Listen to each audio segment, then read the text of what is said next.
Hey YouTube drummers, welcome to my channel SC Drummer. Thank you for checking out the video. Today we're going to talk about how to get better faster. The concepts we're going to talk about today are just utilizing the stuff we already know and then getting the most out of it. Today we're going to use the example of a single stroke roll, and the reason being is because it's the first rudiment we all learn, the first sticking alternate strokes that everyone learns when they first start with a drum teacher. So if we can master the basic, it'll help when we move them on to different stickings, okay? So first things first, we need to make sure that we can do a single stroke roll. Now I'm a right-handed drummer, as you can tell. Single stroke roll is 1 E and right, left, okay? If you're left-handed, simply reverse it. Left, right, right. What we're going to do today is we're going to talk a little bit about an anchor hand and a scout hand, okay? So what the anchor hand does is exactly what it sounds like. It anchors to a sound source, okay? Your scout hand is able to go out and venture around the drum set. The reason we're going to do this is going to get our hands comfortable moving independently around the drums, okay?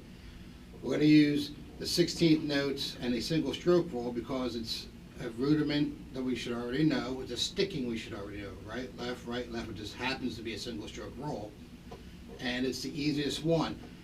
Now, we're going to get the old proverbial two birds with one stone today. Why? Well, because we're going to be doing a rudiment, our single stroke roll, while we're working on learning fills to go along with it. So you're constantly going to be using a rudiment as we get fill ideas from it.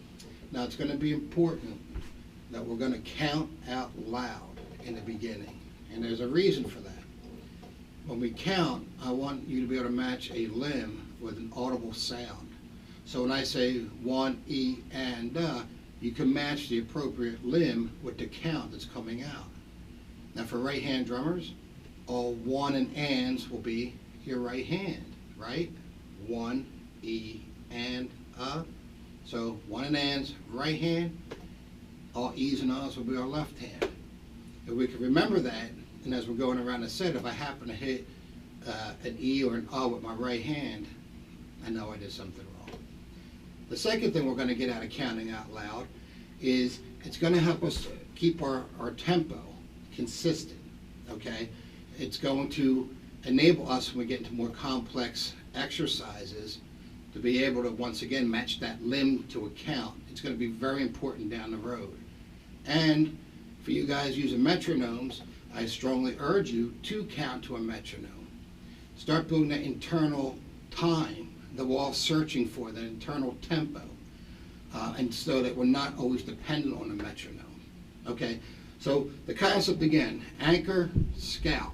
One hand anchors to a sound source, the other one scouts around the kit. In the beginning, we're going to break it down into 3 steps. First step is when we first move our hand, our scout hand out, we're going to pick the first mounted tom or the closest tom that's directly ahead of us, okay? Once we get comfortable here, we go to step 2, which is to move from our left or our highest sound source down to the right or our lowest sound source, okay? Once you get comfortable with that, we then go to step 3. Step 3 is then reversing it and going from our lowest sound source to our highest pitch sound source, or from right to left. It's important that we don't go to the second step until the first step is good. From the second step to the third step to the second step is good. When we do this in 3 steps, first step is when our scout hand goes out, we're going to go to a 1 tom, preferably the first tom, mounted tom above it, in front of you. The reason for this is because we want to make sure we're comfortable as our hands are starting to learn how to go away from the anchor, okay? Once we know that, we can progress to step 2. Step 2 is then taking that same scout hand and moving it from left to right, or from our highest sound source to our lowest sound source, okay? Once we get that comfortable, and again, comfortable means it's under control, your counting is consistent, and that your hands are matching to the limb as you count. once we get past step 2, we go to step 3. And 3 is simply taking it from the opposite, from right to left, or from the lowest sound to the highest sounding tom. Okay? That'll get us comfortable with our basic motions. Again, important to be able to count out loud. We're going to count 16th notes. 16th notes is 1 E and all the way up through 4 E and. Okay? 16th notes. We're subdividing that quarter note into 4 16th notes. Again, 1 and will be here. E and will be on my left hand. I always put headphones on to protect my hearing. I suggest you do the same. And okay, so here we go. First example, I'm going to move my right hand out. My left hand anchor will be my snare drum. My scout hand is going to go to step 1, which is first tom. All right, I'm going to hit each quarter note, which is each number.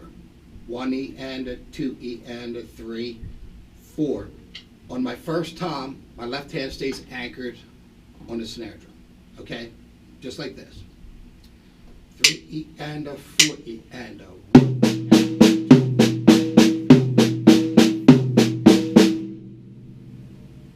Now don't all start rushing out to audition for a band, okay? That's the first step in the process.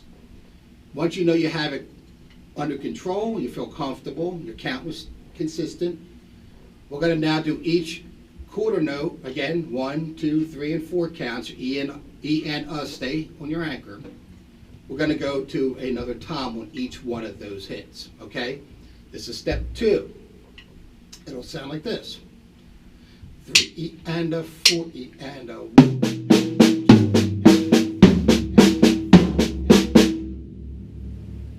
Feel comfortable? Under control? Good. Then we go to step 3. Just going to simply move it back the opposite way. 3 E and a 4 E and a 1.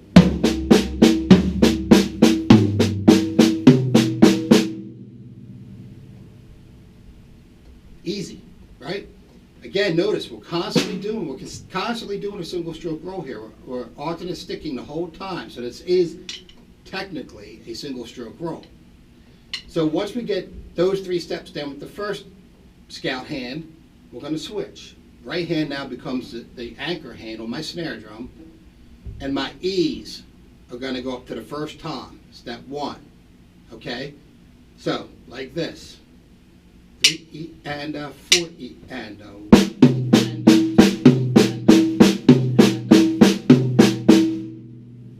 Am I comfortable? Yes. Was my E's being hit with my left hand? Yes. Now I'm ready to go to step 2. Again, all E's of each beat are going to be played on a different drum going from left to right. Like this. 3 E and a 4 E and a 1.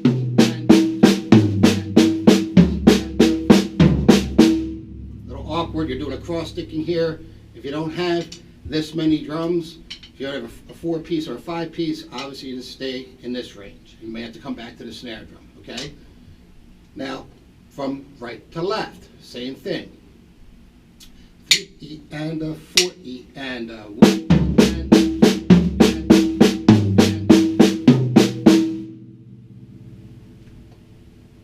That's good, comfortable. Ands. 3 E and a 4 E and a 1.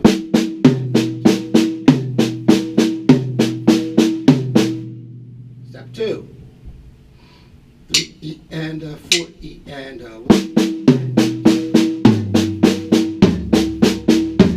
I did that just in case you don't have the second floor time. I just did it twice on the one floor, the first floor time. If you only have one, do it there. We're going to go backwards now. 3 E and a 4 E and a 1. Okay, now the last one, the okay, step 1, 3 E and a 4 E and a 1.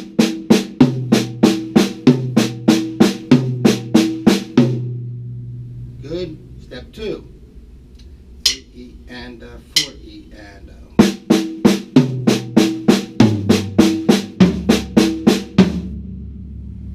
Step 3, back. 3E and 4E and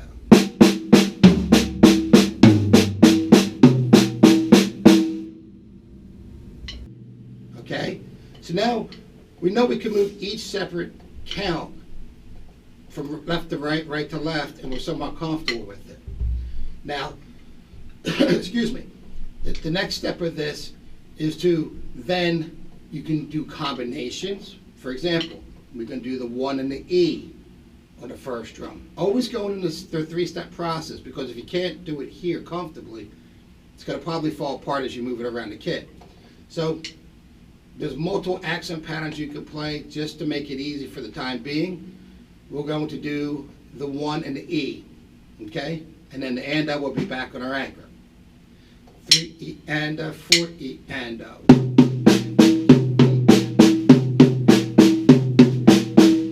Step 2, E and Step 3, 3E and 4E and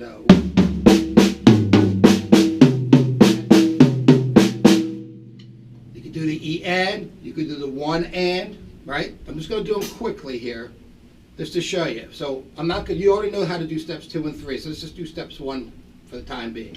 So we just did the 1E. Now we could do the E and. 3E and 4E and 1 and. We could do the and. You notice what I'm doing? I'm just going 2 16 notes. Slide down a 16th note. 2 16 notes. Slide down one more 16th note. 2 16th notes. So now we're going to do the and the 3E and 4E and sorry, let's try it again. 3E and 4E and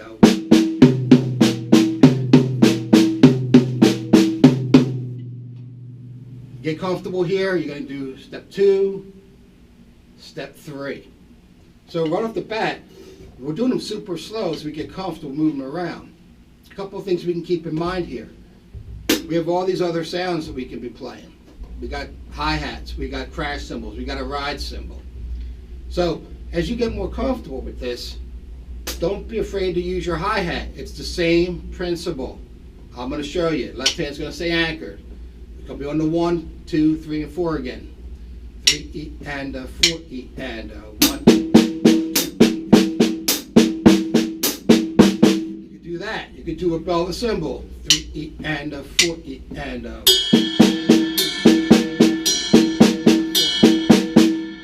right? Now as we get comfortable with these motions and these counts, the next natural progression would be to be able to increase our tempo. You'll notice that once you increase your tempo, everything starts to sound a little different because they take a different personality as we speed them up. Okay?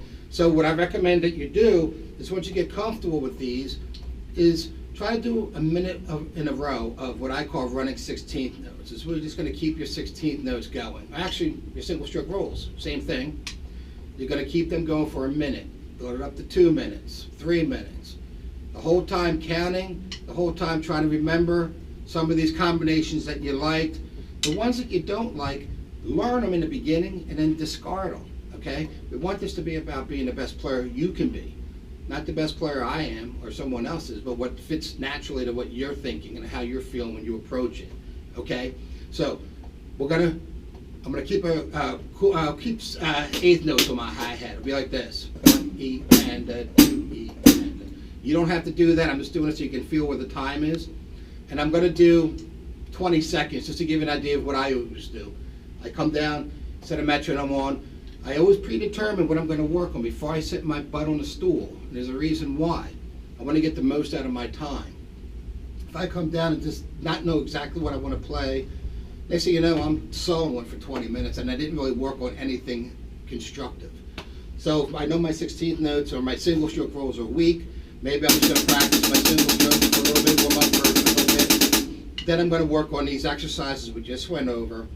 And then maybe I go to the next step of it, the progression of it, which is to see if I can keep them going for about a minute and try different combinations in a row. Side note, before I forget, you can change the anchor point sound. You can change whatever sound source your anchor point is. So once you feel comfortable doing all these, You could do a hi-hat. You could do it off the tom. Okay? Experiment. Make it yours. Okay? So here we go. We're going to do it for about 20 seconds or so just to give you an idea of how we're going to try to work on now mixing them together. E and a, E and a.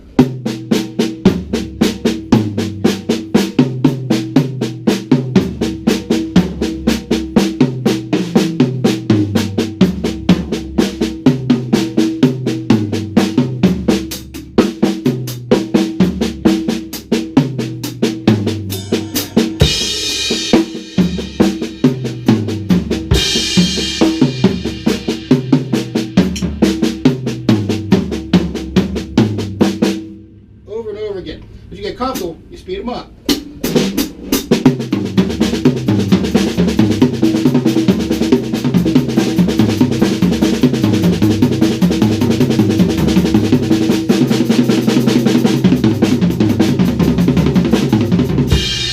Get the idea. You notice how they take on a whole different sound and a whole different personality, so we increase the tempo. Sometimes that's going to work, sometimes it's not. Now, to finish this off, to tie this whole lesson together, it's imperative that we can play a beat into the fill and back into the beat, counting consistently so that our tempo stays the same, which is our job. A fill is simply going between two different parts of a song, okay? So we always have to be able to come back into the groove, whatever that groove may be. So what I recommend you do, since we're keeping on that, utilizing what we're learning and getting the most out of it, is let's do a 2-handed 16th note pattern here. Put 1 and 3 on the bass drum, 2 and 4, which will be your snare drum, which means your hand's going to come off on 2 and 4, right? 1 E and a, 1 E and a, 3 E and a, 1 and 3 on the bass drum. Why? Well, because I'm still using my 16th notes. Excuse me. Why? Because I'm still using my single stroke roll. But you don't think of this as a single stroke roll, do you? But by definition, isn't it? So now we can do single stroke fill, back in. So we're doing a groove and do a fill back in a groove based around our first rudiment we ever learned. The most basic of basic techniques that we learn when we pick up a pair of sticks. Okay, so it's going to sound something like this. Just do a measure of time into a measure of fill, back in. Once you can do this, you're really on the right path. 3 E and a, 4 E and a, 1.